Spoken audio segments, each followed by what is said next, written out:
Are you wanting to teach your preschooler at home, but you have no idea where to even start? Well, stick around because I'm going to show you 5 simple ways to begin teaching preschool at home.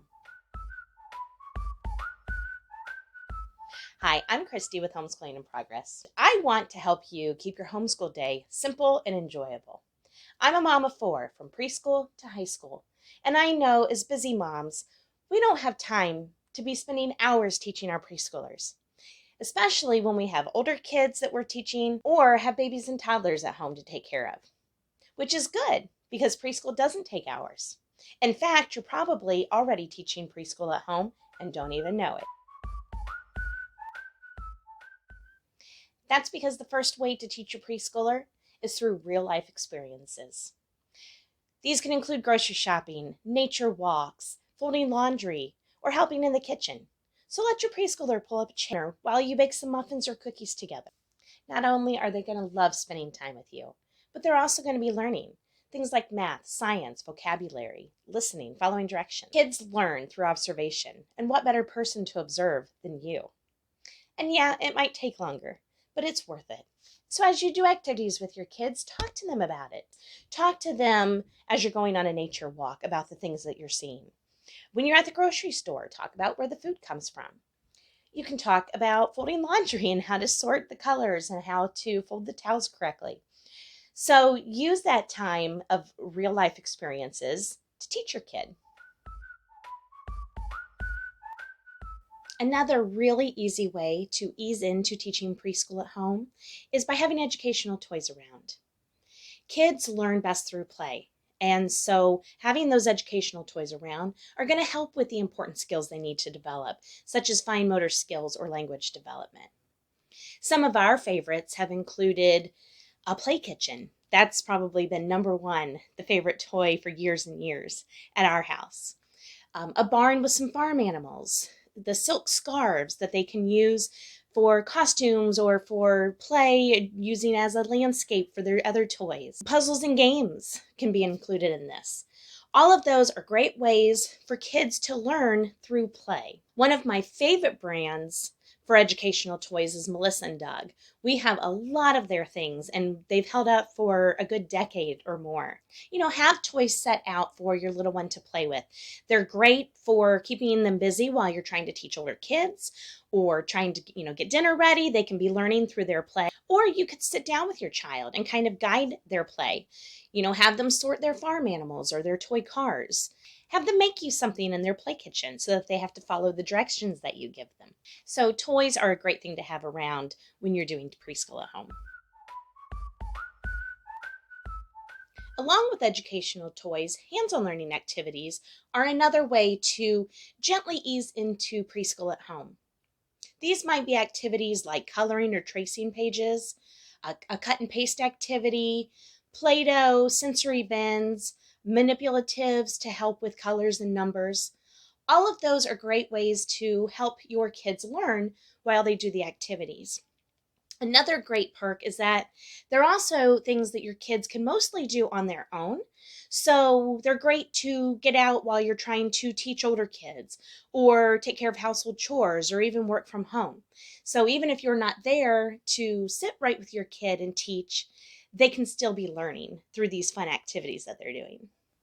Play-Doh is one of my absolute favorite hands-on learning activities to use with preschoolers. When they're molding that Play-Doh, they are building their hand strength, developing those muscles that they need to be able to write. And that is so important for this age. So instead of putting a pencil in your kid's hand to have them practice writing, give them some Play-Doh so that they can develop those muscles that they need to be able to do the writing well as they get older. I really love homemade Play-Doh. I don't care for the smell of the store-bought kind, and so we've been making Play-Doh at home for years and years.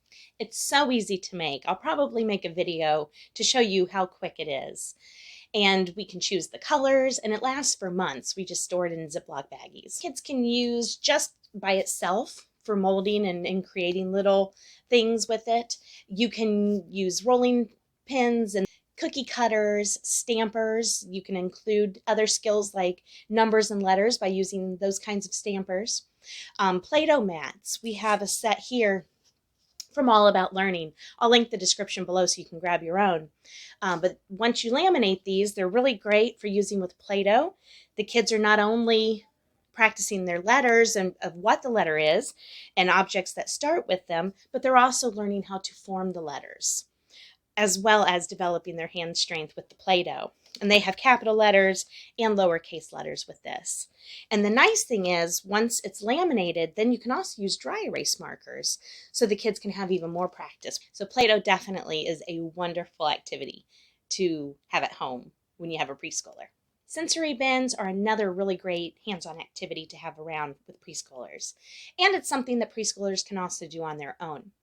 I usually have about 4 of them filled at any given time so that whenever the mood strikes, my preschooler can play with them. I like to do the clear boxes with lids so that I can store them and just be able to pull them out at a moment's notice. You can fill them with just plain rice and a scoop and a bowl. And super cheap, super easy way to keep your preschooler entertained and to be working on fine motor skills. You could dye the rice or the chickpeas or the beans. You could use a sensory bin with green chickpeas or green shredded paper to represent grass, and then put little plastic insects in there with a pair of tweezers and maybe a little jar so that they can go and hunt bugs in it. Or even just putting a small ice cube tray with some pom-poms and some tweezers or a little scoop are great ways to entertain your kids and have them develop fine motor skills. Another great way to teach preschool at home is by taking the learning outside. Now, one way to do this is by going on nature walks, even just around your backyard or around your neighborhood, or going to a local park from time to time, are a great way to let kids observe the things around them. Bringing a magnifying glass with you is a fun way to be able to observe things more closely. When you're outdoors, you have a lot more room, and so that's a great time to focus on learning large motor skills. Those are things like running and kicking and skipping and hopping, throwing a ball and catching a ball. All of those things can much more easily be done outside than in. And so you can play a game with your kid, kicking a ball back and forth, bouncing a ball, having them run and skip, maybe even creating a little obstacle course in your backyard where they have to run around cones or rocks or jump over a log in the ground. And they're really fun too. Take some sidewalk chalk out with you and you can create some games on the driveway or sidewalk. All of those are really fun ways that your kids can learn while they're outside. A final way to easily teach preschool at home is with literature. Have books in baskets around the house or on bookshelves, books that are easily accessible for you and your child to easily pick up and read. Read to your child every day. It can be with picture books or board books. They can be fiction or nonfiction.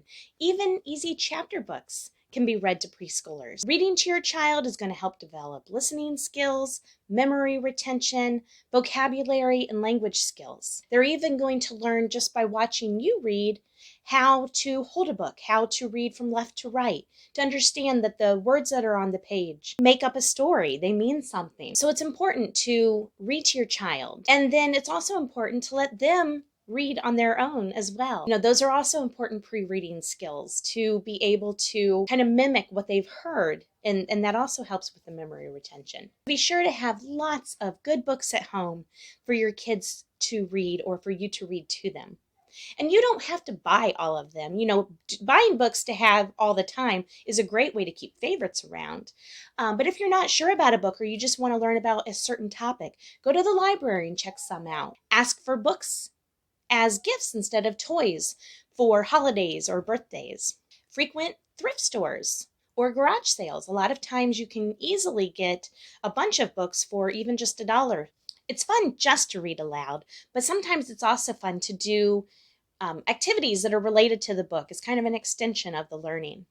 So, for example, after reading Dr. Seuss's The Foot Book, I traced my son's foot and we went around the room and used it as a measuring tool. So that was also a very nice introduction to measurement using the book that we had just read. The Before 5 in a Row curriculum is a great way to do this with your preschoolers. I'll put a link below, but it's a book full of ideas on books and then a bunch of different activities that you can do with those books. So as you can see, teaching preschool at home is not hard. To help you get started teaching preschool at home, I've created a Preschool at Home Quick Start Guide. You can find a link for it in the description below. This guide includes over 40 ideas for preschool themes, as well as a planning page to plan out your monthly activities and books. You'll find a printable template to write down your weekly plans, including the activities you're going to do each day and the materials needed. And find 2 month templates in both color and in black and white. It's a perfect way to get ready to preschool at home, so be sure to grab your copy in the description below. Thanks for watching and happy homeschooling.